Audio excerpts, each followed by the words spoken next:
Greetings, family. It is me, Coach 67 Sports TV.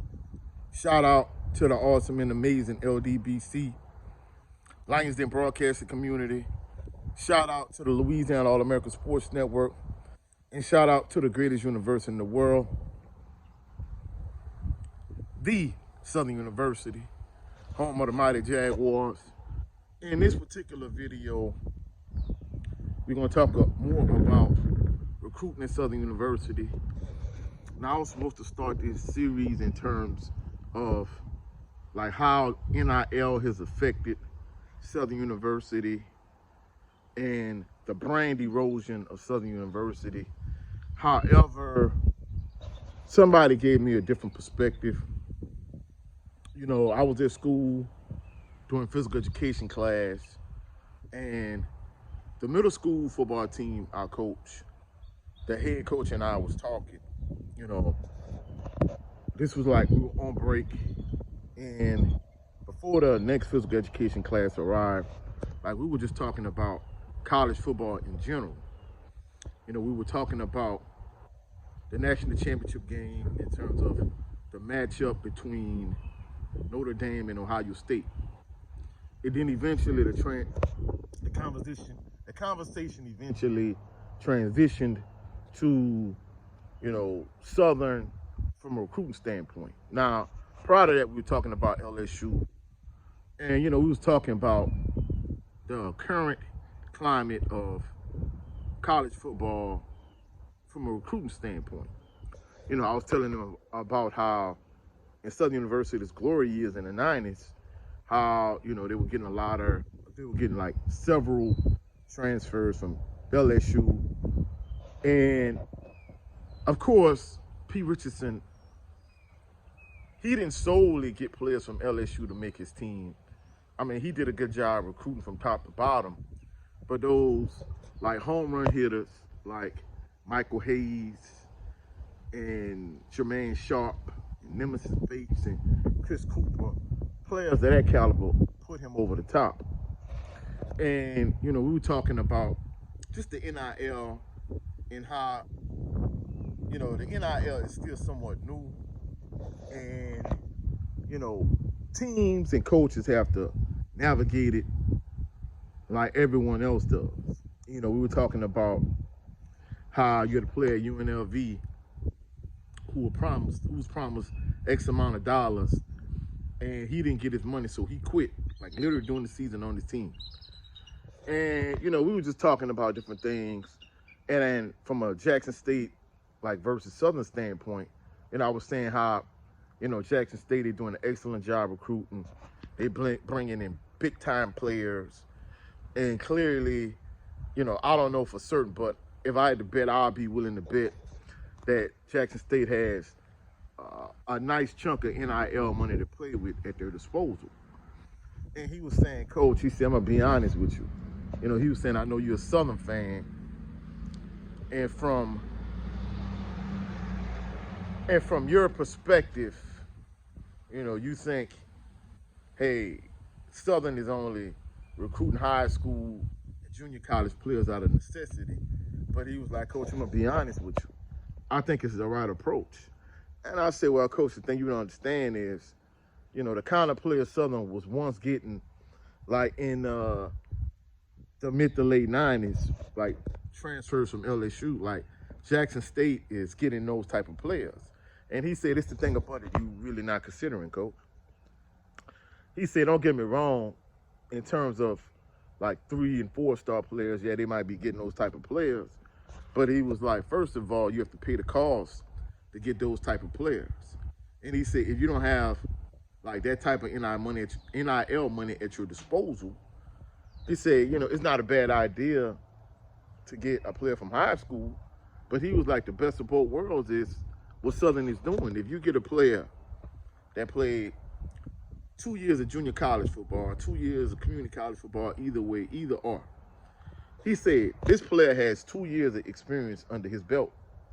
Now you bringing in this player, and this player has 2 years experience under his belt. Now, with the rule change, there are 4 years of eligibility in your program. So he already has 2 years of junior college football under his belt. And now he's coming into your program and he has 4 years of eligibility. Now, he said, just imagine if he's good enough to play right away. He said that's a valuable tool in today's day and age. And he said not only that, but teams are overpaying from an NIL standpoint. They're overpaying for players, and especially players at certain positions. You know, if you're a quarterback, I don't care whether it's the NFL or college, like in many instances, teams, they overpay quarterbacks. You know, just to give you an example, the Saints, you know, they had Jameis Winston. They felt like going to get Derek Carr would be an upgrade. And as a result, they overpaid for Derek Carr, and they don't have the results to show all the money that they gave Derek Carr. And not only that, you know, Miami gave Cam Ward a lot of money to come to Miami. And, you know, for a good portion of the season, I thought Cam Ward was the front runner to win the Heisman Trophy. But all the money they gave Cam Ward, you know, they didn't win the national championship, and he didn't win the Heisman Trophy either. And, you know, from what I'm understanding, Miami is bringing in another high-profile quarterback. I don't know if they're bringing in the kid from the University of Texas, but they're bringing in some high-profile quarterback, and they paying him like $4 million.